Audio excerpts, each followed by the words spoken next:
මේ සත්‍යඥාන සූත්‍රයෙන් දේශනා මාලාව පිළිපැත් කරනවා. මේක ප්‍රථමයෙන් රූප සමුදය ගැන කතා කරන නිසාද රූප නිරෝධය ගැන කතා කරන්නේ කියලා. මනෝමය බලාපොරොත්තු වෙන කෙනෙක් කිසිම විශේෂයෙන්ම මේ රූප නිරෝධය සහ නාම නිරෝධය අත්දැකීමට සිදුවෙනවා. මේ නාම රූප නිරෝධ අත්දැකීම තමයි මම සදාමක පුළුවන්. ඒකේ නාම රූප කියන්නේ දෙනකක් නෙවෙයි පංචස්කන්ධ ධර්මයන්මයි. එනිසාම සත්‍යඥාන සූත්‍රයේ දැක්වෙනවා රූප නිරෝධය, වේදනා නිරෝධය, සංඥා නිරෝධය, සංස්කාර නිරෝධය සහ විඥාන නිරෝධය දසවිසේ කියන කරුණු. ඒකට රූප නිරෝධය කතා කරන විට රූප සංදේශන කියන කාරණා මතක් කරගන්න සිදුවෙනවා. ආහාර සංදේය රූප සංදේය කියලා මේකට කියන්නේ ප්‍රධාන අංශයේ විස්තර කළ ආකාරයට අනුකූලව මේක ධම්ම කර්ම ඉදිරිපත් කරලා තියෙනවා. ආහාර නිසා රූපේ ඇති වෙනවා කියන්නේ. මේ ආහාර ප්‍රධාන වශයෙන් කබලිකාර ආහාර, පස්සාහාර, මනෝ සංචේතන ආහාර සහ විඥාන ආහාර වශයෙන් කොටස් හතරකට බෙදලා ඒවා විස්තර කළා. ඒකට ආහාර සංදය රූප සංදය කියලා කියවනවා. එතන ආහාර නිසා රූපේ ඇති වෙනවා කියලා කියවනම් රූප නිරෝධය ගැන කතා කරනකොට කියන්නේ දෙකේනවා. ආහාර නිරෝධා රූප නිරෝධය. ආහාර නිරුද්ධ වීම තුළින් රූපේ නිරුද්ධ වෙනවා. එතන මේ ආහාර කියන එක අදහස යමක් ඇතිවීමට හේතු පාදක වන ප්‍රත්‍ය වෙන කර්ම කියලා. ඒතකොට රූපේ ඇතිවීමට හේතු පාදක වන කර්ම වලට ආහාර කියන්නේ ඒ ආහාර නිරුද්ධ වීම නිසා ඒ රූපේ නිරුද්ධ වෙනවා. දැන් මම දන්නවා රූපය තියෙන හේතු වශයෙන් දක්වනකොට කර්ම ආහාර දිස්ත්‍යාග ආහාර විස්ව ආහාර ආදී වශයෙන් කර්ම දිස්ත්‍යාග කියන අපි විස්තර කළා. ඒකම තමයි කබලිකාර ආහාර වශයෙන් දක්වන්නේ. ඒකට අපි කනබන ආහාර පාන වලට කබලිකාර ආහාර කියලා කියනවා. ඒකට කනබන ආහාර වලින් අපේ රූප කොටස් නිත දෙනවා රූප ශරීරය. ඒ ආහාර වල සත්‍ය නිරුද්ධ වී ගියාට පස්සේ ඒ ඇතුළු රූප කොටස් නිරුද්ධ වෙනවා. ඒක අමුතෙන් කියන්න දෙයක් නෙවෙයි. මේ ආහාර නිසා ඇති රූප නිරුද්ධ වෙනවා අන්නේ තියෙනවා. ඒ වගේම අපේ ප්‍රසිද්ධ රූපය තියෙනවා. ඒ කියන්නේ අපට සොම්නස් ටිකක් ඇතුළු මොහොන සොම්නස්. ඒ වගේම සම්පස්සිතක් භාගසිතක් වෙන දෙයක් තියෙනවා කතා විවේකයේ වෙන. යම් ආකාර සිතක් නිසා යම් ආකාර රූපයක් ඇති වෙනවා නම් ඒ සිත නිරුද්ධ වී යාම තුළින් අර ඒ සිතෙන් ඇති වෙන රූප නිරුද්ධ වී යනවා නැති වෙනවා. එනේ අපි හිතමු තරහින් නෑ තොට මොනවා කලියලා අංග විරූපක දකින්න අප්‍රසන්නතාවයක් ඇති වෙනවා. ඉතින් ඒ තරහිත නැති වී යනකොට ඒ තරහිත නිසා ඇතිවෙච්ච රූප කොටස නිකම්ම නිරුද්ධ වී යනවා. ඒ නිසා ඒ චිත්තක රූප කොම නිරුද්ධ වෙනවා සිත නිරුද්ධ වෙනවා. ඒ වගේම තමයි මේ චිත්තෝ නිසා රූප හට ගන්න බව ප්‍රකාශ කළා. එක්ක කියන්නේ සීතල සහ උෂ්ණ දෙකට. එතකොට මේ සීතල උෂ්ණ දෙක සමෝපාස්නාන්ත සමනයි අපේ ජීවිතේ පවතින සීතල හෝ උෂ්ණය. මේ ජීවිතයේ දොරටු නොදෙන ආකාරයෙන් බැරිවොත් අඩුවොත් ඒකෙන් අත්‍යවශ්‍යම ජීවිතේ නැති වෙනවා. ඒ නිසා සීතල උෂ්ණ නිසා රූපේ පවතින. එතකොට සීතල නිසා යම් කිසි රූප කොටසක් ජන්තුනා නම් ඒ සීතල නැති වෙනකොට සීතල නිසා තියෙන රූප කොටස නැති වෙනවා. සාමාන්‍ය වශයෙන් උදේ කාලයේ අපේ මොනවාද ප්‍රසන්නයි ශරීරයේ ප්‍රසන්නයි කියලා හිතුවොත් දහවල් 12ක දෙක වෙනකොට සමහර විට ප්‍රසන්න ගතිය නැති වෙන උෂ්ණ ගතිය වැඩි වෙනවා. ඒ කියන්නේ චේතනයේ සාපේක්ෂී රූප කොටස් උෂ්ණය ඇති වෙනකොට නැති වෙනවා. ඒ වගේම තමයි උෂ්ණයේ යම් කිසි රූප කොටසක් ඇති වුණා නම් අපි ඒක ගාමිතාවල මේකලා මානසිකලා ඉන්නේ කෙනෙක්. ඒක කායන පැත්තට නැත්නම් යාකරන පැත්තට දැනට දෙවියන්ට පස්සේ අර්ථය සම්පූර්ණම නැතිවෙනවා. එතකොට මේ ඉස්තුල් පරිවර්තන නිසා පහළ වෙන රූප ශරීරයේ රූප කොටස් ඉස්තුල් වෙනස් වීම තුළින් නැතිවෙනවා. ඒ වගේම තමයි කර්මය. කර්මය නිසා රූප ශරීරයේ රූප කොටස් ඇති වෙනවා. ඒකට කර්මය නිරුද්ධ වී යාම තුළින් රූපයන් නිරුද්ධ වී යනවා. මේක න්‍යායාත්මක කරුණු ටිකක් හොයලා ඉදිරිපත් කරනවා. ඒකත් මේකේ ප්‍රායෝගික පැත්ත කතා කරනකොට රූප නිරෝධය ගැන කතා කරන්න සිදු වෙනවා. සමථය වශයෙන් රූප නිරෝධය සිදු වෙන ආකාරය සහ විදර්ශනා වශයෙන් රූප නිරෝධය සිදු වෙන ආකාරය. දැන් සමථයක් වශයෙන් භාවනා කරන පුද්ගලයෙකුට රූප නිරෝධයක් අත්දකින්නට පුළුවන්. අරූපාවචර ධ්‍යාන වලට සිතපත් කරගත්තාට පස්සේ දැන් අරූපාවචරය කියන්නේ රූප නිමිති සියල්ලම සිතට නොපෙනී ගොස් ඒ රූප නිමිති නැති අරූපාවචර සත්‍යයකට සිතපත් වෙනවා. දැන් ඒක කරන්නට නම් සමත වශයෙන් තේරුම් ගන්න පුළුවන් විදර්ශනා වශයෙන් අරූපාවචර ධ්‍යාන වලට යන්න පුළුවන් සමත වශයෙන් අරූපාවචර ධ්‍යාන වලට යන්නට කැමති කෙනෙක් සිටිනවා නම් පළවෙනි දෙවෙනි තුන්වෙනි හතරවෙනි කියන රූපාවචර ධ්‍යාන කලින් නැති කරගන්න දෙන්නේ. විදර්ශනා වශයෙන් නම් රූපාවචර ධ්‍යානයට දැනුම අරූපාවචර ධ්‍යාන වලට යන්න පුළුවන්. නමුත් සමත වශයෙන් භාවනා කරන කෙනෙක් පළවෙනි රූපාවචර ධ්‍යාන ඔක්කොම උපදවා ගන්න ඕන පළවෙනි දෙවෙනි තුන්වෙනි හතරවෙනි. මේ හතරවෙනි ධ්‍යානයේ වශයෙන් කුත්තකලාට පසුව ඔහු විසින් මේ හතරවෙනි ධ්‍යානයේ ඉක්මවාදී අරූපාවචර පළවෙනි ධ්‍යානයේ යාම සඳහා අදිස්ථානයක් කියලා භාවනා කරනවා. මට පළවෙනි අරූපාවචර ධ්‍යානය උපදවන්න මෙතෙක් කල්ලා මේ අදිස්ථාන කරලා භාවනා කරනකොට අර රූප නිමිති සම්පූර්ණයෙන්ම සිතට නොපෙනී යනවා. ඒ කියන්නේ රූප නිමිති කියන්නේ අත් දෙක වහගෙන ඉච්චත් සිතට රූප සතහන් දක්වන වෙනවා. ඒකට රූප සතහන් තේිනවා. තමන්ගේ රූපයයි බාහිර ලෝකේ ඕනම රූපයක. එතකොට මේ බාහිර සහ තමන්ගේ තියෙන සියලුම රූප නිමිති සම්පූර්ණයෙන්ම නිරුද්ධ ගියාට පස්සේ අහසක් ඉදිරියවා. එන්න මේ අහස අරමුණු වෙලා ඒ අහස අනන්තයි කෙලවරක් නෙමෙයි. ඒක නිසා මේ අනන්තෝ අහස අරමුණු වෙලා තමයි පළවෙනි අරූපාවචර ධ්‍යානයේ සිටපත් ගන්න. ඒක තමයි ආකාසානංකාරණය කියලා කියන්නේ. ආකාශයේ අරමුණු කරමින් මේ සිත පහළවන්නේ. එතකොට ඒ රූප නිමිති මොකක්වත් නැහැ. ඒ ඊට පස්සේ තියෙන විඥානංකාරණය ආසංඥාතන නිරසංඥා නාසංඥාතන කියන සියලුම රූපාවචර ධ්‍යානවලදී කිසිම රූප නිමිත්තක් තමන්ගේ සිතට වැටෙන්නේ සම්පූර්ණයෙන්ම රූප නැතිව සිත විතරක් පවස්නාව සත්‍යයක් බඳු සත්‍යයේ ඉදිරියටවන. හරියට අපි හිතනවා අපි අභ්‍යවකාශයේ සිත විතරක් පවතිනයි කියන්නේ අන්න ඒ වගේ අවස්ථාවක්. එතකොට මේ අරූපාවචර ධ්‍යාන තත්ත්වවලදී රූප නිරෝධයක් කෙනෙකුට අත්දකින්න පුළුවන්. මේවා සදාකාලික වශයෙන් ඇති වෙන රූප නිරෝධ නෙවෙයි. ඒ ධ්‍යාන මට්ටම් පවතින තාක්කල් පමණක් පවත්නා වූ රූප නිරෝධය. එතකොට මේ සංස්කාරයෙන් නැති කරගන්න ලබන රූප නිරෝධය සාල්කාලික දෙයක්. මේ සාල්කාලික වශයෙන් රූප නිරෝධය ඒ ආකාරයෙන් අධ්‍යයනලා යම් කිසි කෙනෙක් ඒ අරූපාවචර ධ්‍යානයේ නොපිරිහෙලා පවත්වාගෙන යන්නට පුළුවන් සත්‍යයක් ඇති කරගත්තොත් ඔහුට මරණයෙන් පස්සේ අරූපාවචර ධර්ම ලෝකවල උපදින්න පුළුවන්. ඒ කියන්නේ ආකාසානංචාතනාදී අරූපාවචර ධර්ම ලෝක හතරක් තියෙනවා. රූප නැති චිත්ත විතරක් පවත්නාව ධර්ම ලෝක හතරක්. ඒක කල්ප ගණන් ආස මේ කලයේ එකතුන ආයත රූප සම්පූර්ණ නැහැ. රූප නිරෝධයක් එතනක් තියෙනවා. කල්ප ගණන් තිස්සේ ඒ රූප නිරෝධය පාදිනවා. එතකොට නිරසංඥා ආසංඥායතනයේ යනවල කල්ප 16000 දොරක් මගේ මතකයේ ඇටියට ආයත ප්‍රමාණය චෙක් කරන්න ඒ රූප එකක් තමයි රූප නිරෝධයේ පස්සලා තියෙන්නේ. ඒකත් සමත වශයෙන් ලැබෙන රූප නිරෝධයක් තමයි. මේ සමත වශයෙන් ලබන්නට පුළුවන් වූ මේ අරූපාවචර ධ්‍යාන විදර්ශනා වශයෙන් ලබන්නට පුළුවන්. මේ විදර්ශනා වශයෙන් රූප නිරෝධයක් අත්දැකීම විට ඒ රූප නිරෝධය පළමුවෙන් අත්දැකීමේ ශූන්‍යතාවයකට පිටපත් වෙන තුරු. ශූන්‍යතාවය කියන්නේ ස්වභාවය ඒකෙන් කරන්නේ අර සිතට තමන්ගේ සිතට රූපේ දෙස බැලුවහම සිතෙන්න ඒක නිමිත්තක් වශයෙන් දැකෙනවා. ඒ කියන්නේ රූපේ නෙමෙයි කියනවා කියලා තමන්ට තේරෙනවා සිතට තේරෙනවා. මෙන්න මේ සිතට තියෙන රූප සියල්ලම නැති සත්‍යයකට සිතපත් වීමට තමයි ශූන්‍යතාවයෙන් සිතපත් වෙනවා කියන්නේ. මේ ශූන්‍යතාවයේ විවිධ මට්ටම් තියෙනවා. මේ පළමු අවස්ථාවක් අපිට කරන්න. එතකොට ඒ රූප නිමිති සම්පූර්ණයෙන්ම සිතට නොපෙනී ගොස් නිරුද්ධ වී ගොස් කලවරක් වෙනවා වගේ. සිතට මොනම රූප නිමිත්තක් නොපෙනී පවත්නා වූ ශූන්‍යතාවයට සිතපත් වීම සඳහා විදර්ශනා වශයෙන් භාවනා කරන කෙනෙක් විසින් මේ රූපය අනිත්‍යයට යමින් නිරුද්ධ වී යන ආකාරය දකින්නට වෙනවා. දකින්නට ඕන. ඒ කියන්නේ මේ රූපේ නිරන්තරයෙන් වෙනස් වෙනවා. වෙනස් වෙන නිසාම ඒවා නිරුද්ධ වෙනවා. නිරුද්ධ වී යනවා. ඒ කියන්නේ නිවි යනවා කියන එක.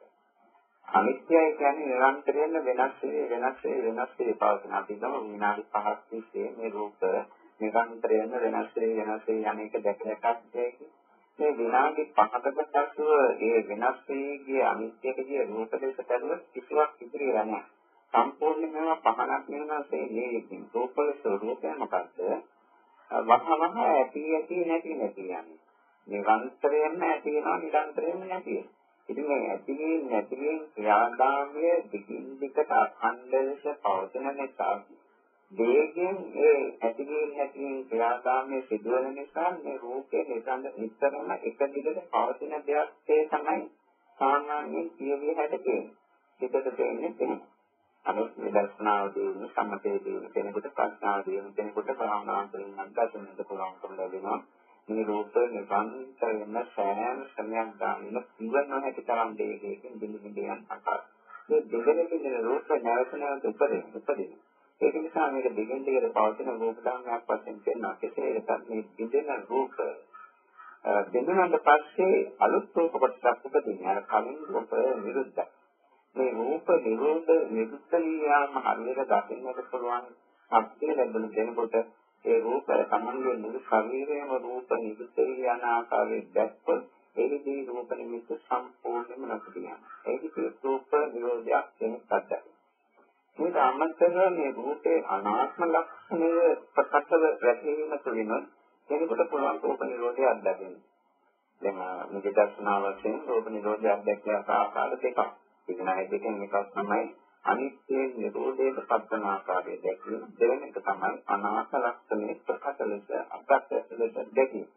මේ අනාත්ම ලක්ෂණය කියන්නේ ප්‍රත්‍යක්ෂ දෙයක් කාර්යයක් නැහැ. මම කියන කෙනෙක් ගන්නට දෙයක් නෙවෙයි. ඔක්කොම ඇති නැති යනවා නම් මම කියලා ගන්නට කිසිවක් ඉතිරවන්නේ නැහැ කියන දර්ශනය තුළින් ඇතිවන නිරෝධය දැකීම. ඒ කියන්නේ මේ රූප නිරන්තරයෙන්ම ඇති නැති අනේක දැක සිටිනවා නම් යම් කිසිදුකේ දැන් මේ පුද්ගලයාට තේරෙනවා මේ නිරන්තරයෙන්ම මේ රූප ඇතිලා නැති යනකොට මේ ආත්මයක් කියලා ගන්නට කිසිවක් ඉතිරි වෙන්නේ නැහැ. ඔක්කොම නැති යනවා. මෙන්න මේක හරියට ප්‍රත්‍යක්ෂ වශයෙන් අවබෝධ වෙනකොටම සම්පූර්ණයෙන්ම අනාත්ම දර්ශනය හරියට අවබෝධ වන්නේ. අනාත්ම දර්ශනය අවබෝධ වෙනකොටම සම්පූර්ණයෙන්ම තමන්ගේ රූපයේ සිටට නැතිලා.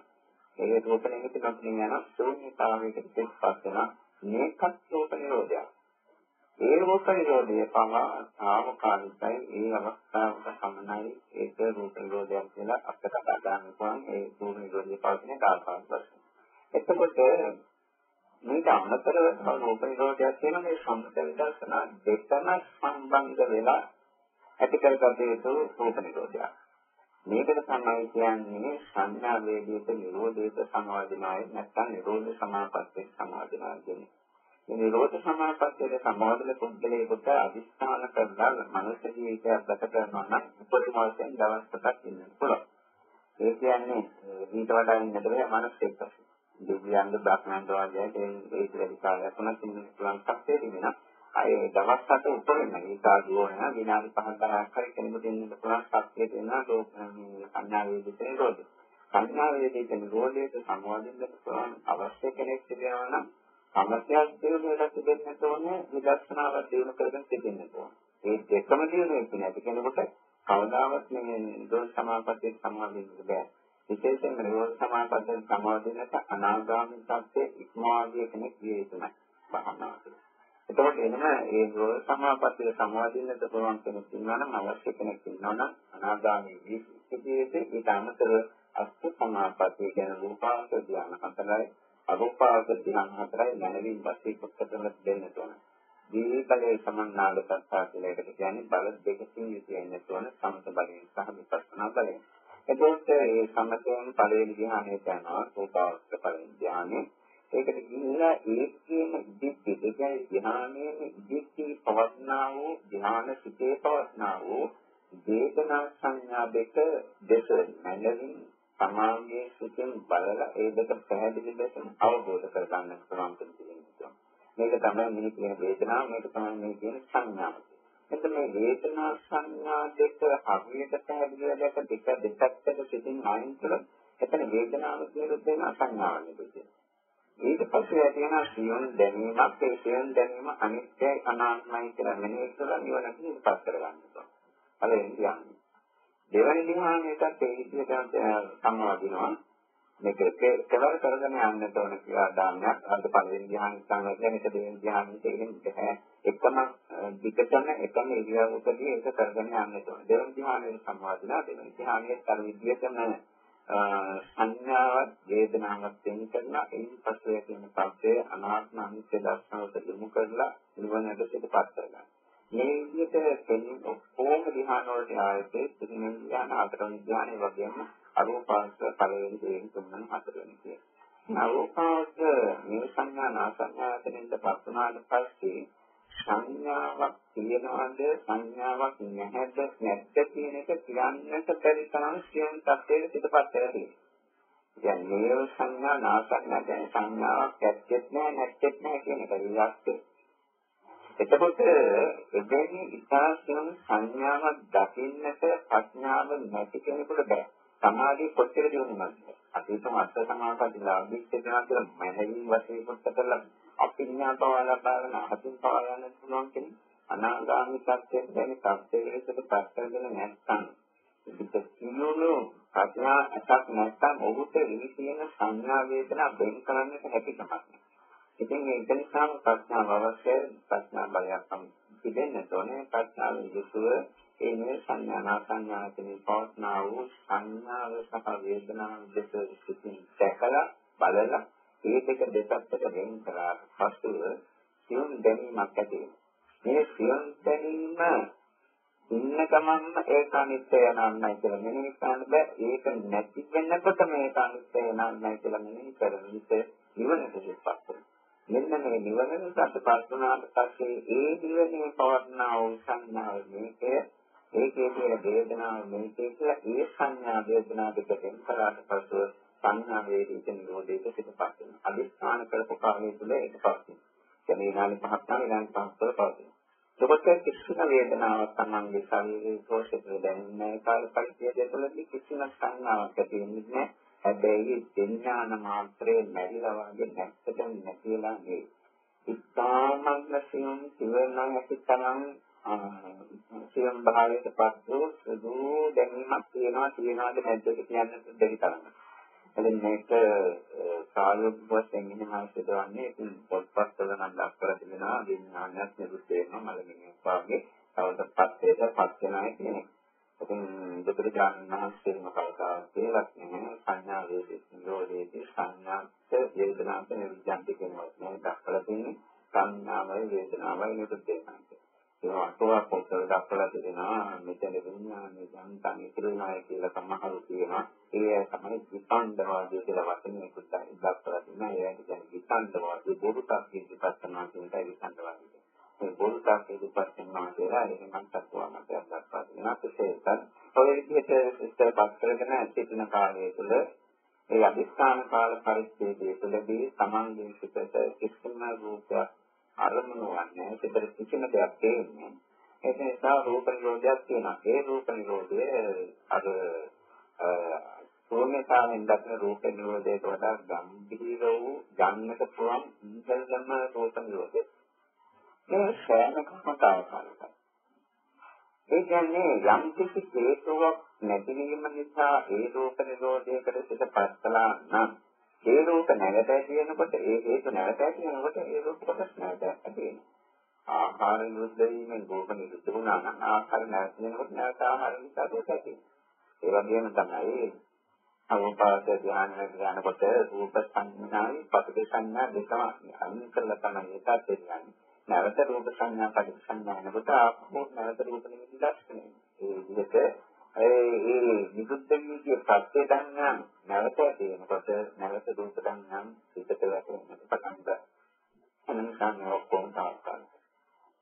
ඊට පස්සේ රූප නිරෝධයක් පවතින ආකාරයක් තියෙනවා. මේක කියන්නේ එදා බුදුහාමුදුරුවෝ වැඩ ඉන්න කාලේ හිටියා ආමුදුරුවෝ කෙනෙක් ඒ ආමුදුරුවන්ගේ නම දාලා තියෙන්නේ ධාතු විමර්ශක කියන වචනේ. ඒ කියන්නේ ධාතු විමර්ශනය කළා ධාතු වෙන තත්ත්වයේ හිතුවා කියන එකයි ධාතු විමර්ශනය කියන්නේ. වෙන නමක් කියන්නේ පොතේ තියෙන නම. ඉතින් මේ ආමුදුරුවන් දෝණකම තිබුණා කත්තමකෝ මේ ගත්තාරෝ මහා දුකට අපවිශේෂ නිරුද්ධන්ති කියන අදහස ඇතුණාට පස්සේ මොකද එදුන කවදාද මේ කොතනදී පතන මහා බෝධ අපරිශේෂා නිරුද්ධන්ති කිසිසේත්ම බිඳුවක්වත් ඉතුරු වෙන්නේ නැතුව නිරුද්ධ වෙනවා. රූප ඥාන පටිඝාපෝතේ ජෝවල් සත්‍ය මහා භූතවන්නේ ගන්නම් මේ සතර මහා භූත අපරිශේෂා නිරුද්ධන්ති කිසිවක්ම ඉතුරු නැගී නිරුද්ධ වන්නේ කත්ත කොතනද කියලා මෙයාට අදහසක් පහළ වෙලා මෙයාට අභිඥා කියන කෙනෙක්. නමුත් ඉහළ මාර්ගඵල ලෝකයෙන් කියන එක බෑ අභිඥා තිබුණාද. ඉතින් මේ අභිඥා කියන නිසා අනුසයන් ස්වර්ණවලටන් යන පුළුවන් තත්ත්වයක් තිබුණා ඕගා පළවෙනි දිගට. ඒ දිගේදී දිගට ડોක්ටර්ගෙන් අහුවා මේක ගන්නවා අපි නම් මේක ගන්නෑ මේ ඉස්සලා පස්සේ තියෙන තවුසා කියලා දිගට අපිට උසස් සීලය අපට වඩා සම්පන්නයි බල සම්පන්නයි ඒ ආදාවිලා ඉතින් දෙයක්. එතන කියවෝ කාපිනන්දන්නේ තුන්වෙනි ධර්ම දිව්‍ය ලෝකයේ ඉතිරි උසස් විදියට හතරවෙනි එකට ගියා පස්වෙනි එකට ගියා හයවෙනි පළවෙනි දවසට දිව්‍ය ලෝකෙට නෝගියා. පොතේ තියෙන සේවද්ද සූත්‍රයේ දිග්ගන් කයින් කතාව කියන ඒ ආකාරයෙන් මේ පස්සේ ඇති කතාවක් නෙවෙයි බුදුහාමුදුරුවෝ මේ කතාවක් නෙවෙයි. එතකොට දිව්‍ය ලෝකේ හයවෙනි දිව්‍ය ලෝකෙට ගිහිල්ලා පළවෙනි දවසට ඉන්න ලෝකකට කතා කළා. ඒ දිව්‍යයන්ගේ ඒ අපිට දිවියෝ දෙයදා කියන මේ ප්‍රශ්නයක ඕක අපි නම් මේක දන්නේ අපිට වඩා බොහෝම බල සම්පන්නයි ධර්ම පාරසජ්ජේ කියන ධර්ම ලෝකයක් තියෙනවා. ඒක පහළම තියෙන ධර්ම ලෝකය. ඒකේ නම් මේක දන්නවා දෙන්නයා යන්නේ. ඉතින් මේ ධර්ම පාරසජ්ජේ කියන්නේ ධර්ම පාරසජ්ජේ කියන්නේ එතනට අපි මේක දන්නේ ධර්ම පුරෝහිතේ කියලා අපිට ඉන්නේ ධර්ම ලෝකයක් තියෙනවා. ඒකේ අපිට සම්පන්නයි ඒ නම් දන්නේ නැති එතෙන්ද මම ඉතිගත්ලා ඊට පස්සේ අපි නම් මේක දන්නේ මහා ධර්මනා ඉන්නවා තුන්වෙනි ධර්ම ලෝක. ඒකේ මහා ධර්මනා නොදන්නේ එකක් නැහැ. ලෝකේ නවත්‍ය ලෝකයේ අධිපතිත්‍ය ලෝකේ ඊශ්වරත්වය ඒක නිසා එයා නොදන්න කාරණාවක් නෑ එතෙන්ද. ඉතින් යා එතෙන්ද ගියාට පස්සේ මහා ධර්මනා ඉන්නවා මහා ධර්මනා ඉල්ලා මේ ප්‍රශ්නය අහුවා. මේ ප්‍රශ්නය අහනකොට මහා ධර්මයා කියනවා මමයි ලෝකෙ නැගියේ මමයි ලෝකෙ අධිපති මමයි ලෝකෙ ඊශ්වර මගේ අත තියෙන දෙපාර්තමේන්තු ආදී වශයෙන් එකම උදාහරණයකට කියන කතාවක් සාහිත්‍යයක් ප්‍රකාශ කරනවා. මොන දෙවෙනි සැරේ මේ ප්‍රශ්නය අහලා දෙවෙනි විදිහට මේ විදිහට නම් කතා කරේ තුන්වෙනි සැරේට ඒ ප්‍රශ්න අහනකොට තුන්වෙනි සැරේට මහා ධර්මයා මේ විදිහටයි පිළිතුරු දුන්න බව පොතේ දැක්කේ. ඊට පස්සේ මේ හාමුදුරුවෝ කිව්වා ඔතේ දැක්කන අය විදිහට මම ඇහැරේ ඔබෙන් මම ආවේ ඔබෙන් මොළවා දැනගන්න නෙවෙයි මේ පතරියා පොතේජෝ වල 14 අපරිශේෂණ නිරුද්ධන්ති විශේෂයක් නෙවෙයි ඉතිරි නොවි නිරුද්ධ නියන්නේ කොතනද කියලා දැනගන්න. ඊට පස්සේ මහා ග්‍රහණය කිව්වා ඔබ ආවේ බැරි තැනකට බුදුහාමුදුරුවෝ එතන අහන්නට ඉන්නවා. ඊට පස්සේ මහා බුදුහාමුදුරුවෝ ගාවට මම පොවිය. ඉතින් පොත්වල ඉස්සලා බුදුහාමුදුරුවෝ ගියා නම් මේ ප්‍රශ්නේ තියෙන්නේ ඒකත් පස්සේ බුදුහාමුදුරුවෝ කන්නේ කොහොමද? ඔබ හරියට අර විශ්ව කාලේ නංගුවල යනකොට පුරුල් වෙටි කරන ඒ පුරුල් එක්ක. ඉතින් මහා සාගරේ නැගද ගියාට පස්සේ පුරුල්ලා නිදහස් කරනවා. නිදහස් කරාට පස්සේ උදේට දෙගිදිලා යනවා. යම් කිසි බඩගියක් දැක්කනේ වෙනවා නම් පුරුල්ලට ගොඩබිම දෙකට උපයාස කරනවා. එතකොට නැව ඒ පැත්තට දුවන් දාන්න ගමන් කරනවා. ඉතින් පොළොන්නට එන ගොඩබිමක් දැක්කනේ නැත්නම් ආපහු වරනේ කුඹේ කරාම වහන. උඹත් ඒ වගේම මේ ලෝක වශයෙන් කැදලා ආපහු ආවනේද නමුත් මේ ප්‍රශ්නය වැරදි. ඒ ප්‍රශ්නේ ඇසේ යන්නේ කත් ආපෝත තේජෝත් පඨවි වායුව නැකාදති කිය. මේ රූප නිරෝධය ගැන කියනකොට මේක තමයි වැදගත්. කත් ආපෝත තේජෝත් පඨවි වායුව නැකාදති. මේ පඨවි ආපෝත තේජෝ වායුව කියන සතර මහා භූතයන් පිළිසන්නේ නැති තැන කොතනද කියලා කියන්නේ. අපරිශේෂ නිරුද්ධන්ති කියන කතාව වැරදි. ශේෂණමි විරුද්ධ වෙනවා කියන කතාව වැරදි. කියන්නේ පඨවි ආදී මූල ධාතුවල ස්වરૂපය තමයි ඒක වෙනස් තත්යකට පරිවර්තනය වෙනවා. ඒක නැතිවීමක් කියලා දැක්ක එකපාරටම කියන්නට බෑ. ඒක වෙනස් වෙන ස්වરૂපවලට පරිවර්තන වීමක් වෙනවා. ඒක නිසා තමයි අපරිශේෂ නිරුද්ධන්ති කියන වැරදි කියලා බුදුහාමුදුරුවෝ ප්‍රකාශ කළේ. ඔබ ඒ ප්‍රශ්නේ වැරදි මේක පිළිගන්නේ නැත්තේ කොහේ. එතකොට රූප නිරෝධයක් කියනවා නම් හරියට දකින්න කියන්නට තියෙන්නේ රූපයේ පිහිටන්නේ නැත්තේ කොතනද කියන්නේ. ඒකට බුදුරජාණන් වහන්සේ ප්‍රශ්නෙට පිළිතුරු වශයෙන් දක්වන ඒ ගාථාවේ විතර සම්පූර්ණ කතා තියෙනවා. යත්තා පොතේ දෝත පඨවි වායෝන ගාදති යත්ත දීකන්ද වස්සන්ත අනන්තෝලං සුභාසුමං අත් නාමංච රූපංච අශේෂං පරුද්දති. ඒකට මෙතන කියන කත්ත ආපෝතේ දෝත පඨවි වායෝන ගාදති ආපෝතේ දෝ වායෝ සුභාසේ කියන මේ ධාතු අතර නොපීඩන්නේ කොහෙන්ද? අත් දීකන්ද වස්සන්ත අනන්තෝලං සුභාසුමං දිගය තේතිය ලක්ෂණය මේ ආදී වශයෙන් අපි ඒකාකාරයෙන් රූපේ නිර්ණය කරන මේක තීරණය නොවන්නේ කොතනද? අත්ත නාමංච රූපංච අශේෂං උපරුජ්ජති. මේ නාමයේ රූපයයි ඉතුරු නොවි විරුද්ධ වන්නේ කොතනද? නාමයේ රූපේ පමණක් නෙවෙයි නාමයේ රූපයත් නිරුද්ධ වෙනවා. ඒ ප්‍රශ්නේ ඒ විදිහට ඔබ ඇසියේ කියලා බුදුහාමුදුරුවෝ ඊළඟට ඒකට දිය යුතු පිළිතුරක් වදාළා. විඥානං අනිදර්ශනං අනන්තං සබ්බතෝ පතං එත්ත ආපෝත තේජෝත වපඨවි වායෝන ගාදති එත්ත දීගන්ධ වස්සන්ත අනන්තෝන සුභාස්මං එත්ත නාමන්ත රූපන්ත අශේෂං පරුජ්ජති විඥානස්ස නිරෝධේන එත්තේ ධම්ම පරුජ්ජති. ඒකයි දාතාවේ පිළිතුර ප්‍රශ්නෙට දීපු පිළිතුර.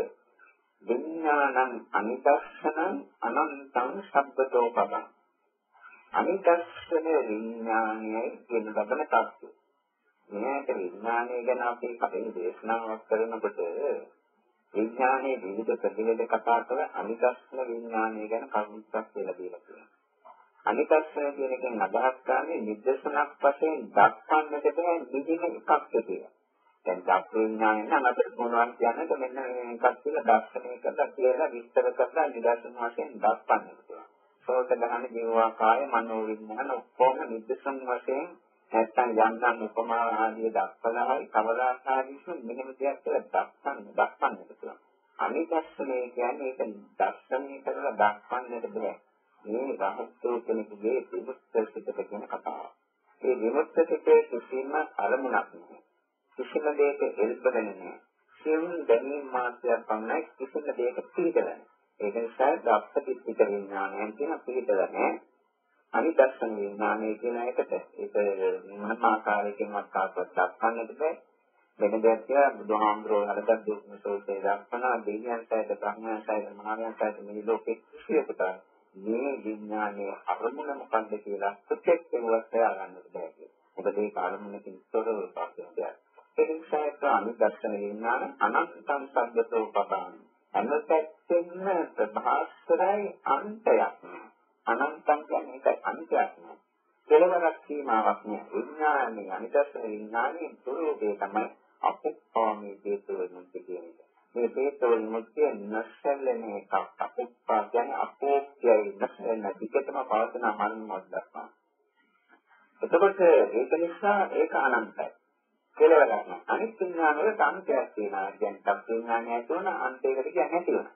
සෝත විඥානය තුන අන්තයකට කියන්නේ නැති වෙනවා. අනිත් මනෝ විඥානත් එහෙමයි. මේ කියන නැහැ දෙකින් දෙකට බලාගෙන යන අපුප්පාදේ දෝනිසක් නොසැලෙන අපෝක්ෂේ භාවයේ පත්වෙන දෙන්නම. මේකේ අනිත්‍ය භාවයක් දකින්නට බැහැ. අනිත්‍ය භාවයක් තියෙනවා. නමුත් දකින්නට බැහැ. ඒ විඥානයේ පවතින දාවට ඒක අනිත්‍යතාවයක් නැහැ කියලා දර්ශනය. ඒ නිසා මොල් කාලෙන් තියෙන පොත්පත්වල දක්වලා තියෙනවා මේකට අමතක කියලා පොතක් මොකක්ද කියන්නේ දාලා තියෙනවා මහා බුවන් සම්පන්න කියලා අමුදුනේ මේක නොමරන පිටක් කියලා අමතක කියන්නේ ඒක නැරෙන්නේ නැහැ කියලා. නමුත් ඒ සුදුනට කොහෙත්ම තදමින්දට ගියොත් වෙන මොකක්වත් නැහැ. ඒ නිසා ඒක නොමරන කියන කතාව වැරදි. ඒක අනිත්‍ය නිරුද්ධයටපත් වෙනවා. නමුත් ඒක පවතින වෙලාවේ නිරුද්ධ වීමක් නැහැ. ඒ නිසා අනන්තයි කියලා දක්වන සබ්බතෝ පබං අනපැත්තෙන ප්‍රභාසය. අනපැත්තෙන ප්‍රභාසය කියන්නේ ඒක ආලෝකමත් එකක් කියන එක නෙවෙයි. මේක නිසාම තමයි බුදුරජාණන් වහන්සේ මේ විඥානයේ කතා විඥානය ගැන කතා කරනකොට කියන්නේ අපස්සර මිදම් දෙක්කේ විඥාන සංකතෝ ආගන්තුකේ උපස්සලේශේ උපස්සී සංකේතය. මේ විඥානය ප්‍රභාසරයි මානී බාහිර වූ ප්‍රේත ධර්මයන් නිසා මේක පිළිපෙනවා කියලා. මේ බාහිර ප්‍රේත ධර්ම ඔක්කොම අවිද්‍යාවාදී ධර්ම නිවිදකරක් පස්සෙ මේක කල්ලාදා. ඒක නිසා ඒක ප්‍රභාස්වර සිතක් ඒ ප්‍රභාස්වර වූ විඥානීය පිටපත් වුණාන් පස්සේ ඒ සිත විඥානස්ස නිරෝධේන ඉත්තේ සම්පරුද්ධති. ඒ සිත යම් දවසක නිරුද්ධ වුණා නම් අන්න එදාටයි යබ්බ ආපෝත තේජෝස පඨවි වායෝ දහවති. පඨවි ආපෝ තේජෝ වායෝ කියන ධාතු හතර දීප පස්සේ ගන්න. ඒ සිත දිගින් දිගට පැවතෙන රහත් කෙනෙකුගේ සාමාන්‍ය සිතේ ස්වરૂපය මාගේ අපුප්පද්දේ ස්වරූප කියන එක. ඒක පවතිනවා හේතු තුනක් මත ප්‍රධාන වශයෙන්. ඒ කියන්නේ පමක් භවයේ දෙන දුන්නා වූ මේ ලෝකීකදීම දෙන දුන්නා වූ ප්‍රතිසංජනක කර්මයේ මොකද වෙනසට කියන්නට පවතින හේතු තුනක් මත ප්‍රකාශ කරන පළවෙනි එක තමයි කර්ම ශක්තිය තිබෙන තාක්කල් කෙනෙකුගේ කර්ම ශක්තිය ප්‍රතිසංජනක කර්ම ශක්තිය තිබෙන තාක්කල් ඒකට පවතින කර්ම ශක්තිය නිරුද්ධ ගමන්න ප්‍රශ්නයක් කියන්නේ.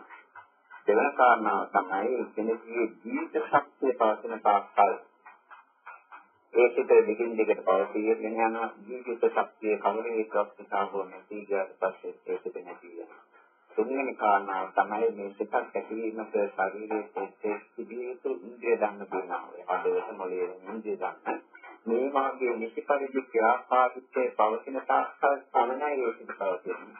අවන්නේ තිබුණා ජීවිතයේ ශක්තිය තිබුණා. අපි හිතමු හදවතට ආර්ථිකයක් කියලා හැදෙනවා වගේ. නැත්නම් මොකක් හරි දෙයක් වෙන්නේ. ළඟදී කියලා මොකක් හරි වෙලා. ඒ ශක්තිය නැති වෙනකොට මේ විඥානයේ පිටිකන්නේ නැහැ කියලා මම කියනවා.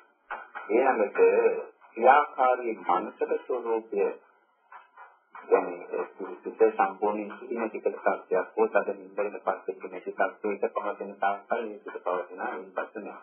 ඉතින් ඒක තාක්කාලිකයි කියන්නේ විඥානයේ ක්‍රියාකාරී භාවය.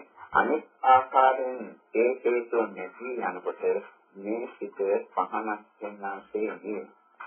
නිවුණට පස්සේ නැවත තැනක පහළ වීමක් එකවීමක් නෑ. මේ ශරීරයේ ඇතුළත කරගෙන මේ සිත පැවතුනේ එහි තිබුණු ඒ ශරීරයේ තියෙන පඨවි ආපෝ තේජෝ වායු බාහිර පඨවි ආපෝ තේජෝ වායු පරිවර්තනය වෙනවා. නැවත පඨවි ආපෝ තේජෝ වායු පිටිකන්නේ ඒ සිතක් ඇතුළත. ඒකයි විඥානස්ස නිරෝධයෙන් මේ සම්පූර්ණ දෙකකට දුහාඳුරන්නේ එක්තර ආපෝ තේජෝ පඨවි වායු නදාති පඨවි ආපෝ තේජෝ වායු කියන දහස්පත සම්පූර්ණ දෙකක්. ඒකට ඉලික් ගන්න තියෙනවා එක්ක දීගන්ත රත්නන්ත අනුසෝලං සුභාසමං මෙතන නාමං රූපං විශේෂං ප්‍රොජෙක්ට් එක. මේ අපුප්පාදේතෝ මුත්තේ අන්දර්ශනේ විඥානයේ තුළ දීර්ඝ කෙටිය කොටය මහත්ය ලක්ෂණය ආදී සංඥා මොකක්වත් නැහැ. සංඥා විරහිත තත්ත්වයක් නෙවෙයි අපුප්පාදේතෝ මුත්තේ. එතන තමන්ගේ ශරීරය ඇතුලේ තමන්ගේ කීයේ සිත අයිතිකලයාගේ ශරීරය වෙනස් පිටිවිලි එකක්වත් ඒ සිතට බලපෑමක් කරන්නේ. විශේෂයෙන්ම ඒකට හා සම්බන්ධයක් නැහැ ඒ නිසා නාම රූප ධර්ම දෙන්නේ කියනවා. මේක තුන් ගැඹුරු කාරණාවක් නෙවෙයි කවදා තේරුම් ගන්න පුළුවන් කාරණාවක් නෙවෙයි. මෙන්න මෙතෙන්දි තමයි මේ රූපය සම්පූර්ණයෙන්ම නිරුද්ධ මේ ආකාරයෙන් රූප නිරෝධයේ සිදුවන ආකාරයේ හරියටම පැහැදිලිව සමාන්තම් අත්දකින්නට පුළුවන් වුණා පසුව සමාන්තම තේරෙනවා ජාතියේ වුණා නැවත උපදීමක් නැහැ කියලා.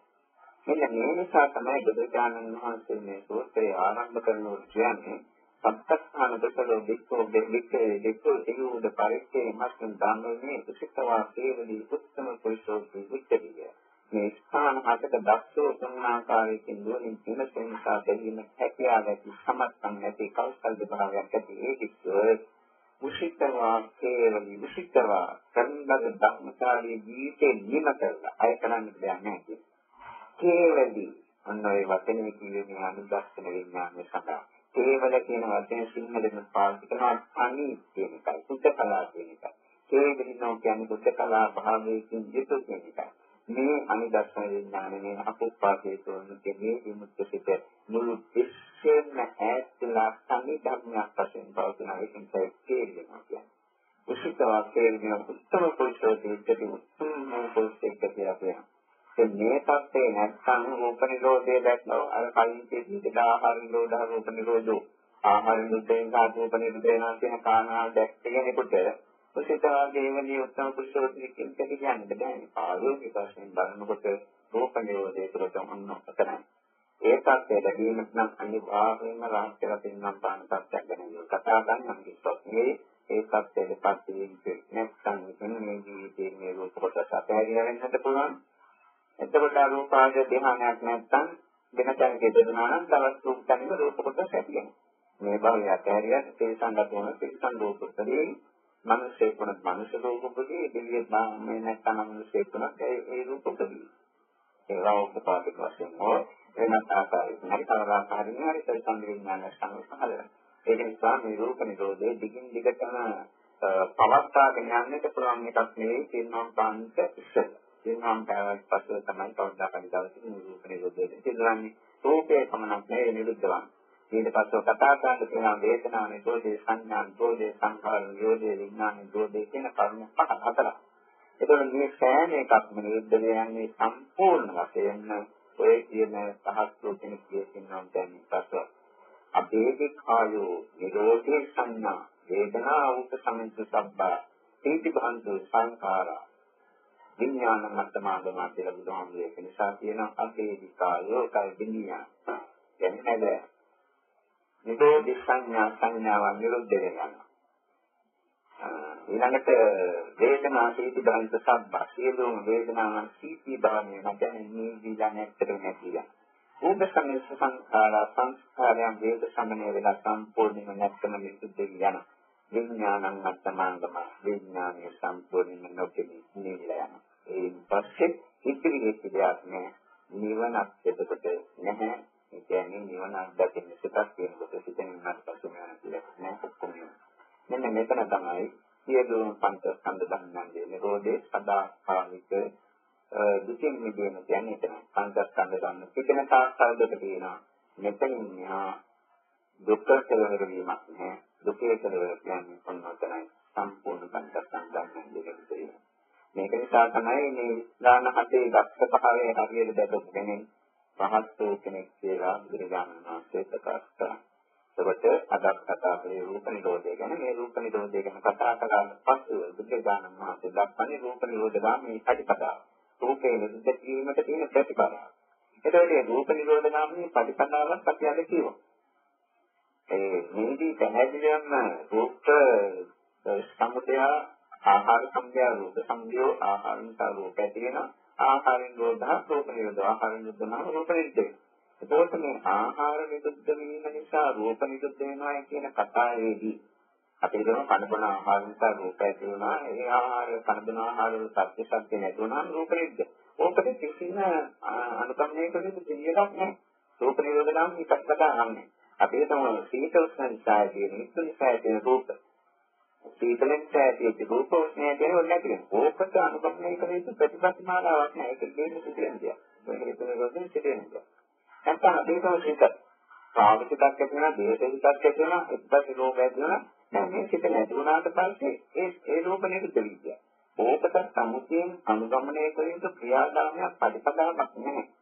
ඒක නිසා බුදුසසුන වහන්සේ රූප නිරෝධා ආහාර නිරෝධා රූප නිරෝධෝ කියන එකෙන් අදහස් කරන්නේ ඒ කලින් කියපු රූප නිරෝධයන් දැකීම නෙවෙයි කියන කරුණ තේරුම් ගන්න. මොකද ඊට පස්සේ කියන්නේ රූප නිරෝධ ගාමී ප්‍රතිපදාන් තේපදානාමිය රූප නිරෝධ ගාමී ප්‍රතිපදාවක් දැකීමේ.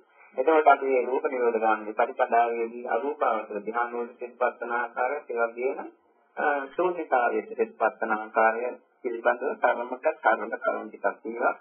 නමුත් අපි කියන්නේ මේ සදාකාලික වශයෙන් රූප නිරුද්ධ විඥාන විඥාන නිරුද්ධ විඥාන සත්‍ය ඒක කියන්නට අපි ජීවිත දේශනාවක් කරන්න තියෙනවා. මොකද රහත් ඵලයේ දක්වාම බලන්න කියන්නේ. ඒක කිව්වත් මෙයාට තරම් ප්‍රයෝජනක් වන්නේ නැහැ. ඒතකොට මේ දක්වාම මෙයාට කියපු කරුණු ප්‍රතිසාරන්තය මෙන්න මේකයි. රූප නිරෝධයේ දතේදී රූප නිරෝධයේ කියන එකෙන් අදහස් කරන්නේ සම්පූර්ණ රූප සිතක නොඇති යන කාරණා කියන එකයි පළමුවෙන්. මේක අවස්ථා දෙකකින් දකින්නත් සමත වශයෙන් අරූපාවචර ධ්‍යානවලටපත් වීම ඒ වගේම අරූපාවචර ධම්ම ලෝක විපදිලා සිටින කාලය තුල රූප නිරෝධයක් නේ. රූපයක් නෑ රූප නිරෝධයයි තියෙන්නේ. ඒක පස්සේ අපි විදර්ශනා වශයෙන් රූප නිරෝධයටපත් කරනකොට අනිත්‍යයෙන් නිරුද්ධ වී යාම ඒ කියන්නේ රූපයන්ගේ නිරන්තරයෙන් වෙනස් වී යාම දැකලා වාසය කරන කෙනෙකුට මේ නිරන්තරයෙන් වෙනස් වෙන රූප නිරුද්ධ වී යනවා නේද කියන පැහැදිලි දර්ශනය දකින විට ඔක්කොම රූපේ ඉඳියා. මේ රූප නිරුද්ධ වෙනවා. දෙවෙනි එක තමයි අනාත්ම දර්ශනය තුළින් රූප නිරෝධය අත්දැකීම. මේ කාමස්තර මේ විදර්ශනා අන්තර්දර්ශනා දෙකෙන් රූප නිරෝධයක් අත්දකින්නට පුළුවන් නිරෝධ සමාපස්සයකට සම්වැදීම තුළින්.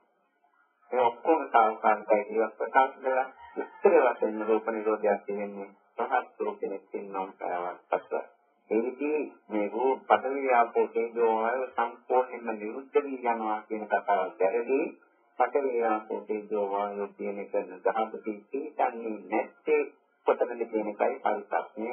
තීතන්නේ පඩවි ආපෝ තේජෝ වායු රූප කොටස් තීතන්නේ සමස්ත රූපෙක තියෙනවා පස්ස. මේ දක්වාදී පරිණෝල ප්‍රතිස්ථාපනය. මේ නම් කල්පනා කරන්නේ දානෙ දීමත් මේ ධම්මිශ්‍රණය කියන කුසලයක් තුළින් මේකට සදාකාලික වශයෙන් මේ රූප නිරෝධය පමණක් මේ පංචස්කන්ධ නිරෝධයන්ගේ නිරෝධය අධ්‍යකලා මේ සතර දුක සදාකාලික වශයෙන් නිමුකිරීමට වාසනාව සත්‍යදායවා කියලා අපි ආශිර්වාද කරනවා. දැන් කියන දෙයෙන් ආකාශයෙන් පාඩේ ආකාශයෙන් මන්තා දේවානන්දා නෛතිකාසින්නම් මොදිකා කියන සංගවාසන ආකාශයෙන් මන්තා නෛතිකාසින්නම් තංගන මොදිකා ඥානලක්ෂණ දේශනා ආකාශයෙන් මන්තා දේවානන්දා නෛතිකාසින්නම් තංගන මොදිකා ඥානලක්ෂණ සම්ප්‍රාන්තේ ප්‍රාර්ථනිකන් නාපඤ්ඤ කම්මේ මාමි බාල සමාධිමෝ සතං සමාධිමෝ හොතු යාවනිබ්බාන සත්‍ය ධම්මේ පුඤ්ඤං සෝත්තරාවාන් හොතු සම්බුද්ධා පංචසෝ නිතරසිරුම් කුසසත්තුන නියගේ මෙලොව හත්සස් සේවා පන්දහක් සත්‍යවා නිසංසින් ධම්මේ කිසංසේ වාස්නා වේවා දිවාදන සීලස නිසංගන්තරාචානෝ දත්තවරෝ ධම්මාවන් සම්දේයායමනෝ ස්කන්ධං ආරෝග්‍ය සම්පත්තේ සබ්බ සම්පatti නිමිත ප්‍රෝනිපාන සම්පත්තේ